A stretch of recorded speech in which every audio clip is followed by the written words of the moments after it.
नमस्कार दोस्तों, कैसे आप सभी। उम्मीद करते हैं बहुत अच्छे होंगे। मेरा नाम इमोर्दीन है। स्वागत है इमोर्दीन एजुकेशन पॉइंट पे। बच्चों, आज की इस वीडियो में मैं आपको सॉल्व कराने वाला हूं बहुपद का प्रश्नावली 2.1। ठीक है, तो ये जो सेशन है आपको बिल्कुल बेहतरीन तरीके से जो बच्चे लक्ष्य कर रहे हैं 2025 का बोर्ड एग्जाम क्लास 10 का बिहार बोर्ड के माध्यम से, उनके लिए मैं आपको क्लास लेकर के आ गया हूं। इसमें मैं आपको बिल्कुल एकदम जीरो से कॉन्सेप्ट के साथ पढ़ाऊंगा, ताकि आपको सारी बात यहाँ पे समझे नहीं बल्कि माइंड में सेट हो, पूरी दिमाग में खोपड़ी में फिट हो, ऐसा मैं आपको पढ़ाने वाला हूँ। इस सेशन में अगर बन के रहते हैं तो आपको कहीं और पढ़ने की जरूरत नहीं है, बल्कि आपको यहीं पे मैं आपको सारी सब्जेक्ट का एक एक करके बिल्कुल हर एक कॉन्सेप्ट के साथ मैं आपको पढ़ाने वाला हूं। या मैथ हो या साइंस हो या फिर आपका सामाजिक विज्ञान हो, मैं आपको हर एक कॉन्सेप्ट को यहाँ पे आपको उतार के बताने वाला हूँ पूरा की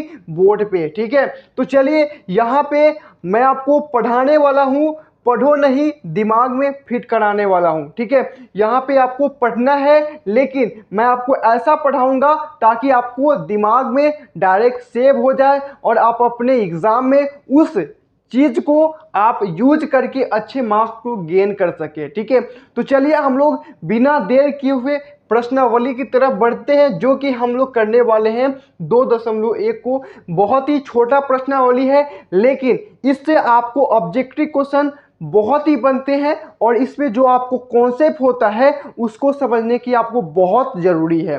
ठीक है, तो देखिए यहाँ पे प्रश्नावली जो 2.1 है मेरे सामने निकल के आ चुका है। तो देखिए मेरे दोस्त, आप अपने एनसीईआरटी बुक में देख सकते हैं जो प्रश्नावली 2.1 है, उसका पहला क्वेश्चन आपको बिल्कुल इसी प्रकार से आपके बुक में होगा, जो कि मैंने यहाँ पे लेकर के आया हूँ। ठीक है, देखिए क्वेश्चन को पढ़िए, क्वेश्चन को सबसे पहले पढ़िए, उसके बाद क्या कह रहा है उस क्वेश्चन की अर्थ को समझना बहुत ज़रूरत होता है, जो कि मैं आपको यही बोर्ड पे अभी आपको मैं बताने वाला हूं, ताकि आपको पूरी बात समझ आ जाए और इस प्रकार की क्वेश्चन आपके किसी भी एग्जाम में आ जाए, बोर्ड एग्जाम में आ जाए, आप उसको 100% बना करके आइएगा, ये मेरा वादा है। ठीक है, तो मैं प्रॉमिस करता हूं कि इस वीडियो के बाद आपको इस प्रकार के क्वेश्चन में कहीं डाउट नहीं होगा, कहीं गड़बड़ी नहीं आएगा।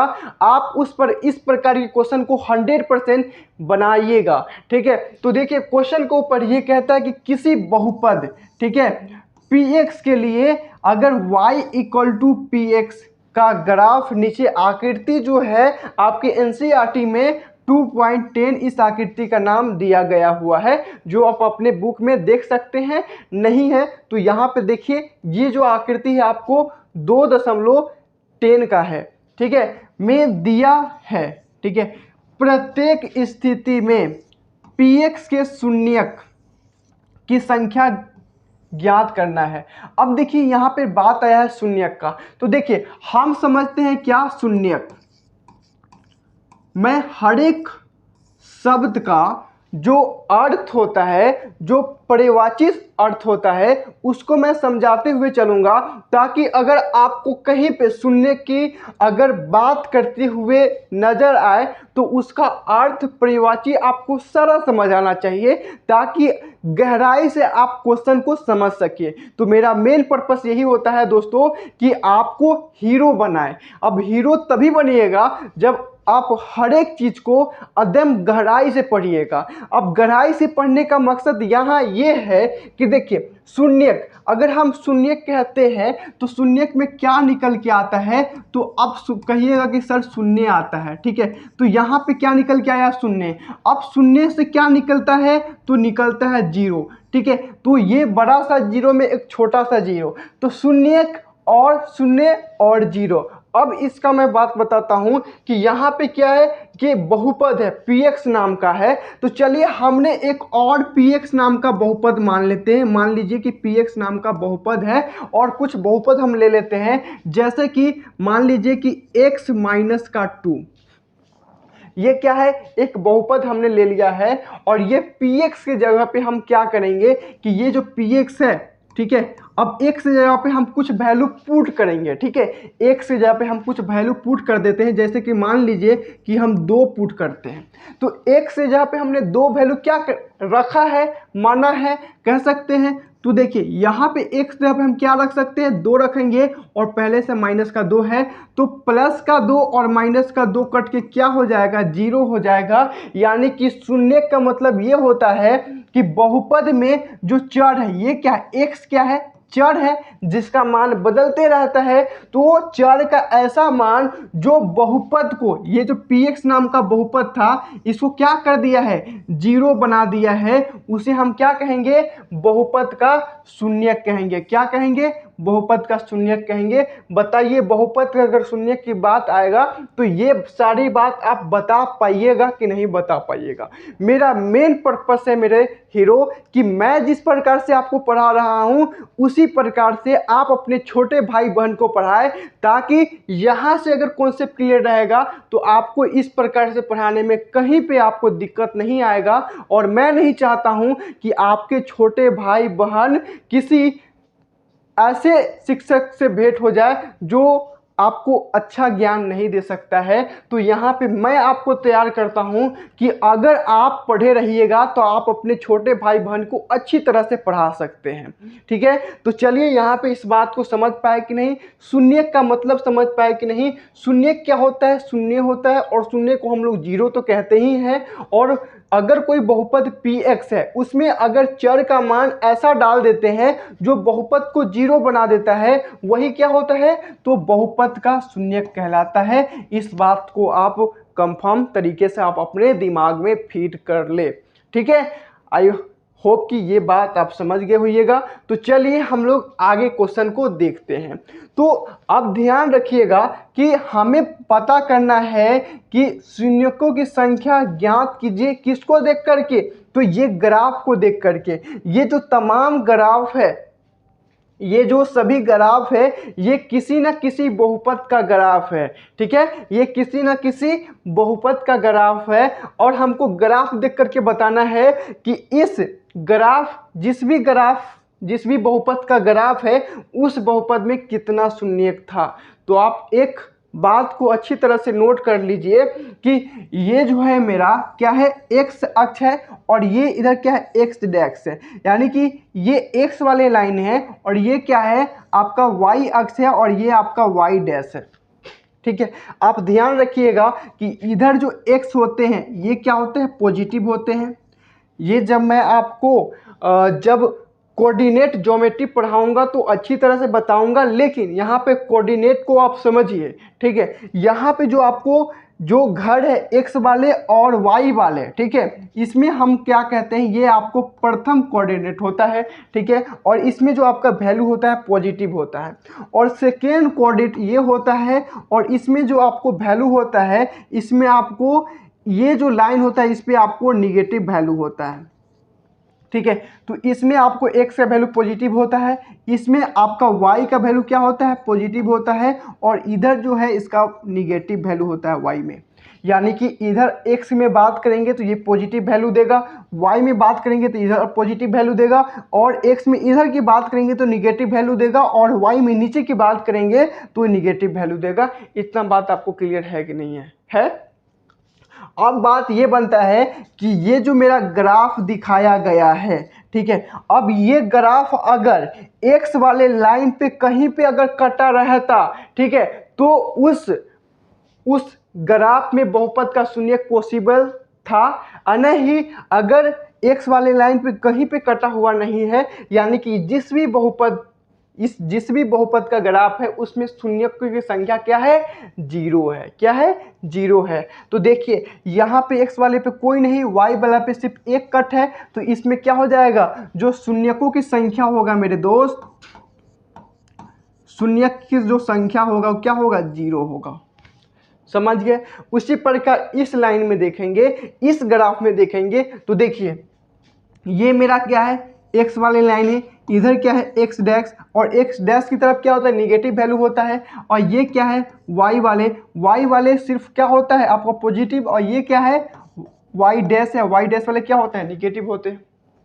मैं आपको बताया कि ये जिस भी बहुपद का ग्राफ है, इसमें अगर एक्स वाले लाइन को अगर काटे हुआ है, प्रतिच्छेद किए हुआ है, तो कहेंगे कि जितना बार एक्स वाले लाइन को प्रतिच्छेद करेगा यहाँ से लेके यहाँ तक, उतनी बार उतनी इस बहुपद का क्या होगा, शून्यक होगा। देखिए इस जिस भी बहुपद का ग्राफ है उसमें ये ग्राफ जो है एक्स वाली लाइन को एक बार काट रहा है, एक बिंदु पर प्रतिच्छेद कर रहा है। तो अगर हम इसकी शून्यकों की बात करेंगे, ठीक है, शून्यकों की बात करेंगे तो शून्यकों की संख्या जो होगी एक होगा। इस बात को अच्छी तरह से दिमाग में नोट कर लीजिए, ठीक है। उसी प्रकार इसमें देखेंगे तो इसमें देखिए मेरे दोस्त, मेरे हीरो की एक्स वाले लाइन कौन सी है, तो एक्स वाले लाइन आपका ये है और हमें इसी से मतलब होना चाहिए। वाई वाले लाइन ये है और इससे मतलब हमें नहीं होनी चाहिए अगर हमें शून्य की संख्या निकालना है ग्राफ को देख करके तो, ठीक है। तो इसमें एक्स वाले लाइन को देखेंगे तो एक्स वाली लाइन यहाँ से लेके यहाँ तक आता है। इसमें पहला कट यहाँ आ रहा है यानी कि एक शून्यक हो जाएगा, दूसरा कट यहाँ आ रहा है यानी कि दूसरा शून्यक हो जाएगा, और तीसरा कट यहाँ आ रहा है यानी कि तीसरा शून्यक हो जाएगा। तो अगर हम कहेंगे कि इस ग्राफ में शून्यकों की संख्या कितना है, तो आप बिंदास लिख सकते हैं कि अगर शून्यकों की संख्या की बात की जा रही है तो एक्स अक्ष पे कितना, एक्स वाली लाइन पे कितना बार कट है, तो 1 2 3, तो शून्यक कितना हो जाएंगे 3। बहुत ही साधारण लॉजिक है, लेकिन इससे आपके क्वेश्चन बोर्ड में बनते हैं और जो कॉन्सेप्ट था इसको मैं आपको यहाँ पे समझाया हूँ, ठीक है। आई बात समझ में? तो चलिए हम लोग अगला क्वेश्चन करते हैं। यहाँ पे मैंने 3 क्वेश्चन को समझाया, अगला जो 3 क्वेश्चन है उसको भी हम लोग समझ लेते हैं। देखिए मेरे दोस्त, यहाँ पे जो आपको चौथा क्वेश्चन है, चौथा क्वेश्चन में देखिए उसी प्रकार से यहाँ पे देखिए ये एक्स है और यहाँ पे एक्स डैश है। डैश जो होती है वो निगेटिव लाइन निगेटिव वैल्यू देती है, और यहाँ पे वाई है और वाई डैश है, और डैश वाले हमेशा क्या होती है, निगेटिव वैल्यू देती है। हमें निगेटिव वैल्यू से नहीं मतलब है, हमें ये बताना है कि ये जिस भी बहुपद का ग्राफ है, ये जिस भी बहुपद का क्या है, ग्राफ है, उस बहुपद में शून्यकों की संख्या कितनी है ये हमें बताइए देख करके। इसमें कोई हमें कैलकुलेशन नहीं करना है, सिर्फ देखना है और बताना है। तो हम आपको बता दें कि यहाँ पे पहला कट एक्स वाले पे और दूसरा कट, यानी कि अगर हम शून्यकों की बात कर रहे हैं, क्या शून्यक की बात कर रही है, तो कितना हो जाएगा, 2 होगा कि नहीं होगा, बताइए, होगा।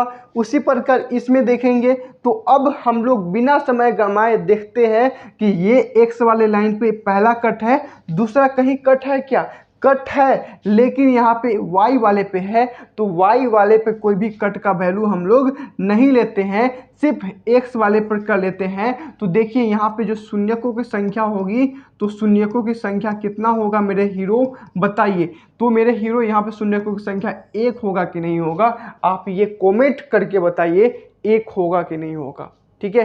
क्योंकि अगर आप कमेंट करिएगा तो हमको पता चलेगा कि आप समझ रहे हैं और मेरा जो काम करने का जो प्रक्रिया है वो सफल हो रहा है। और जब तक आप कमेंट नहीं करिएगा तब तक हमें पता नहीं चलेगा कि हम इतना एनर्जी जो बर्बाद कर रहे हैं ये एक सही जगह बर्बाद हो रहा है कि नहीं हो रहा है, हम ये जो मेहनत कर रहे हैं ये सही जगह मेहनत हो रहा है कि नहीं हो रहा है, इसकी कैसे कल्पना हमें चलेगी, है ना। तो अगर ये कल्पना अगर हमें आप दिखाना चाहते हैं, ये बताना चाहते हैं कि सही मेहनत है, तो आप लोग कमेंट करिए, ठीक है। उसी प्रकार यहाँ पे देखिए इस प्रकार के क्वेश्चन में बच्चे अक्सर गलती करते हैं, ठीक है, अक्सर गलती करते हैं इस प्रकार के क्वेश्चन में। और एनसीईआरटी बहुत ही चतुर है, बहुत ही चालाक है, ये हमेशा अपनी रास्ता ढूंढता रहता है और बच्चों को हमेशा टेंशन में गलत गलत मोड़ दिखाने का काम करता है। एनसीईआरटी ऐसा बुक है, इसमें एक बार एक कोई आपका क्वेश्चन एक भी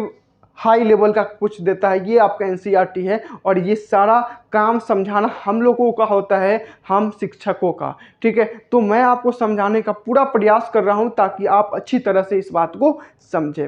ठीक है, देखिए मेरे दोस्त, यहाँ पे क्या किया है कि यहाँ पे आपको लगेगा कि यहाँ पे 2 कट है, लेकिन 2 कट है ही नहीं, क्योंकि यहाँ पे आया है जिस प्रकार से हम लोग फिजिक्स में पढ़ते हैं।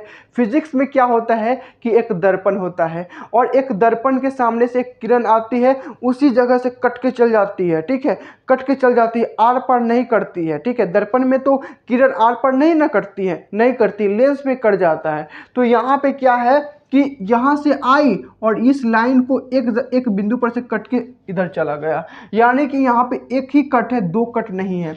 जब तक आपको पूरा इस प्रकार के कट नहीं दिखे तब तक हमें 2 कट नहीं मारना है। ठीक है, यहाँ पे एक कट हो जाएगा और यहाँ पे एक कट हो जाएगा, तो पहला कट यहाँ और दूसरा कट यहाँ और तीसरा प्रतिच्छेद आपका यहाँ। तो पहला प्रतिच्छेद हालांकि पूरा तरह से प्रतिच्छेद भी नहीं करा है, बस टच किया और चला गया, तो मेरा क्या हो जाएगा, पहला शून्यक, दूसरा शून्यक और तीसरा शून्यक। तो ये जिस भी बहुपद का ग्राफ है उस बहुपद में शून्यकों की संख्या क्या होगा, अगर हम जांच करें तो इसमें आप अस्थायी रूप से लिख सकते हैं कि इसमें शून्यकों की संख्या कितना है, 3 है।